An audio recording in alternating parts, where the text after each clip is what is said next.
What's up, everybody? Happy Sunday. Welcome to the show. I'm running a little bit early today. I'm about 15 minutes early, and I got some things I got to take care of before bedtime, and it's a lot. And so I decided to bump the show up a little bit early for y'all. I apologize, but 15 minutes ain't a lot of time in 2025. But this is the Week 8 college football results of coin versus coin. Welcome in. Thank you for watching. And we have already tallied up our results for this week, and I am going to reveal them for you. And I will throw a link in the chat in case somebody wants to come in. Uh, Let us put a link in the chat for you guys. Boom, there it is. That's the only time the link will be posted. I do have a watcher, whoever you are. Thank you for watching. This week was some very interesting results. Our friend Hupper Billy Paul was the guest coin shaker on Thursday, and he did an outstanding job. And some of you guys watched the games, all of the games, some of the games. These coins have picked the winners, and we have, well, there's some interesting results if this is your sort of thing. Um, First game up was Louisville at Miami, and of course, Louisville won that game. And the quarter, the nickel, and the penny chose it correct. The dime was wrong. Next game up was Nebraska at Minnesota. It was a 2-2 split. The quarter and the dime were the winners on that game. All right. And LSU at Vandy was also a 50-50 split between the coins, and the correct pickers were dime and nickel on that game. Georgia Tech at Duke, 2-2 split yet again, and the quarter and the nickel got that game right. The dime and the penny were the losers in that game. Next game up is Oklahoma at South Carolina. Three of the coins, the quarter, the dime, and the nickel, chose that game correct. Well, the penny went out on his own and unfortunately lost that game. Michigan State at Indiana. The correct winners were the quarter, the nickel, and the penny. Ole Miss at UGA. Dime, nickel, penny chose that game correct. I'm sorry. Let me correct. Quarter, nickel, and penny chose that game correct. Dime went on his own that time, which he seems to like to do so far. And of course, he lost that game. Ohio State at Wisconsin. Boy, that was a interesting game. Ohio State, of course, shut out Wisconsin in that game. And the only coin that got that game picked correctly went on its own. It picked against the other three coins and won the pick, and that is the penny. How about that? Yep, there it is right there for you folks to see and witness and behold. Yep, the penny chose that game correct on his own. Next game up was Texas A&M at Arkansas, and again, same results. This time it was the quarter who went on his own and picked A&M and won the pick. Other three coins, losers on that game. Next game up is Memphis at UAB. Again, we had three coins who went together, and one coin went on his own and lost it. So the quarter, the nickel, and the penny all chose UAB and won. Dime, try again, buddy. All right. And now, when we shook the coins on the Texas Tech and Arizona State game, all four coins landed on tails. And guess what? All four of the coins were wrong. None of the coins chose that game correct. Everybody chose T-Tech to win that game, which is exactly what I would have done, and many others have too. That was definitely an upset game, and even the coins got it wrong. So, wow. Next game up, Washington at Virginia, was a 2-2 split among the coins, with the quarter and dime being incorrect, and the nickel and penny chose the game correctly, chose Virginia, and won. Oregon at Rutgers, another 2-2 split. The nickel and the dime were the correct choosers, and the nickel and the penny, I'm sorry, chose the game correct. Nickel and penny got it right. Quarter and dime got that game wrong. Another Texas game, which is interesting. Texas at Kentucky. All four coins chose Texas and got it correct. So, two times on week 8, the coins all agreed, and one time they got it right, and one time they did not. Interesting, interesting, interesting stuff. Wild, wacky stuff. Next game up, of course, was Tennessee at Alabama. Roll Tide. I will say that I am kind of getting back in a Alabama football frame of mind. Alabama, of course, won this game. All the coins got it right except the dime. The dime chose on his own once again and lost. It seems like dime likes to choose against the other coins very rapidly and frequently, and he's about 50-50 on whether he gets it right or not when he chooses against the other three coins.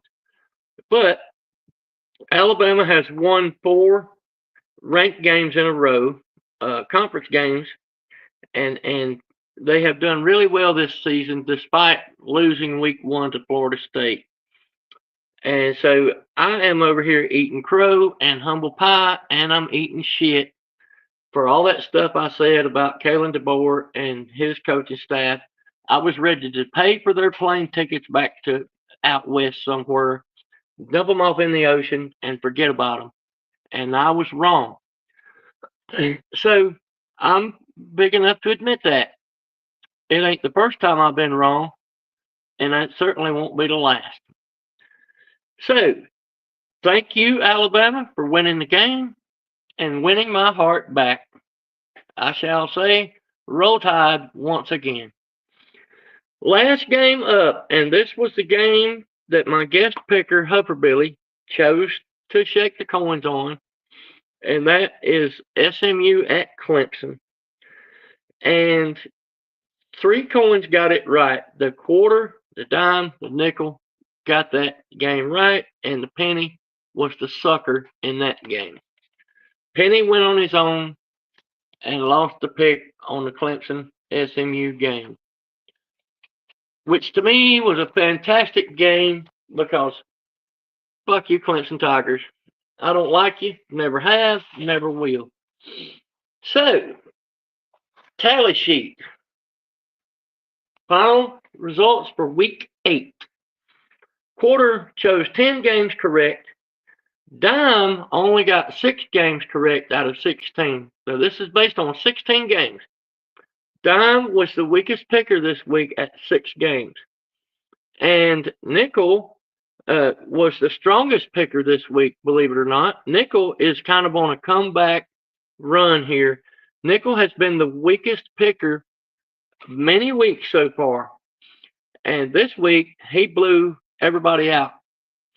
And Penny got 9 games correct. So Nickel was the lead picker. Quarter follows second. And then Penny follows third. And of course, Dime, he just didn't have it together this week.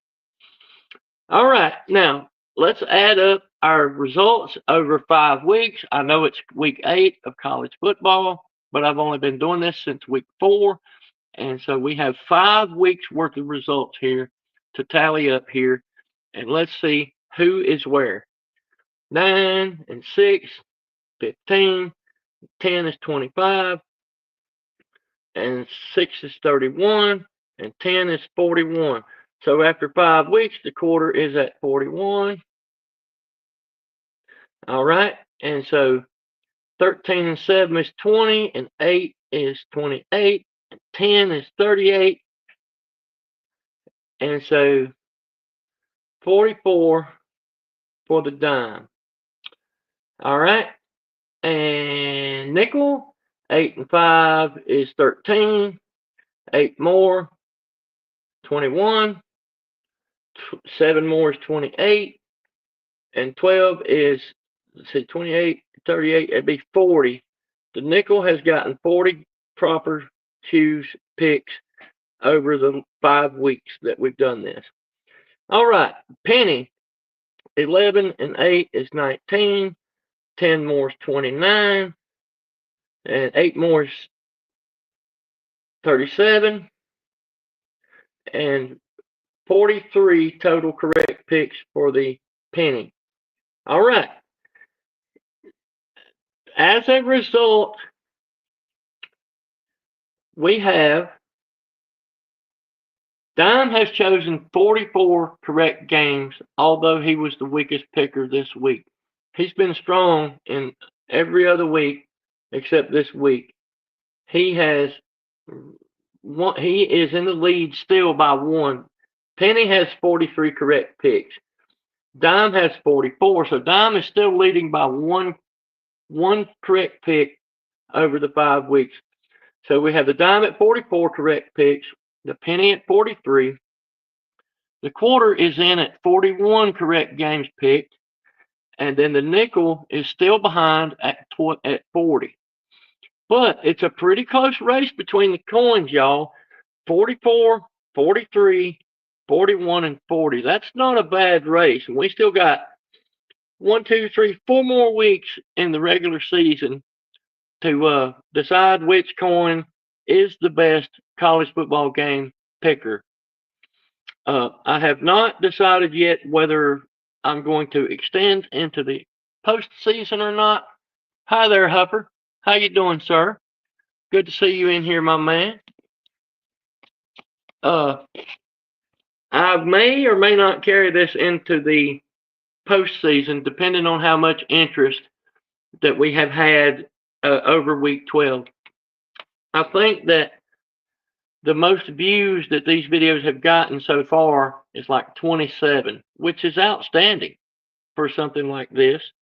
Not everybody gives a shit about this stuff, but apparently at least 27 people are somewhat interested. So if I get more views over the next 4 weeks, I may go into the postseason with this thing. But right now, it looks like the dime is leading at 44 correct picks over 5 weeks. And the penny is second with 43 correct picks over 5 weeks. The quarter is at 41. And the nickel is at 40. However, dime was the weakest picker this week. And nickel was the strongest picker. So we still got a race here between these 4 coins. And it'll be interesting to see how these things go over the next couple of weeks.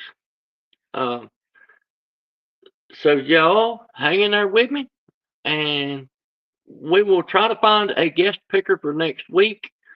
I've asked a couple of people who said they can't do it. So if anybody wants to volunteer to be my guest picker for coin shaker, not picker, but coin shaker, you're not picking the games, you're just shaking the coins. That's it. If you'd like to be my guest coin shaker for next week, hit me up either in the chat or find me some other way. I'm usually, in a lot of chat groups around the college football community and also the mower community. You don't have to be a football guy to help do this thing. All you have to do is know how to put coins in a cup and shake them up and dump them out. And you kind of have to know the difference between heads and tails. That's all you have to do. You don't even have to give a shit about football or me. Quite frankly, all you have to do is shake up some coins in a cup. We don't have to talk about the games. If you're a lawn care person and you have no interest in football, that's just fine. All I need is somebody to shake the coins and dump them out and call it. So if it's something you'd like to do, I would appreciate the help.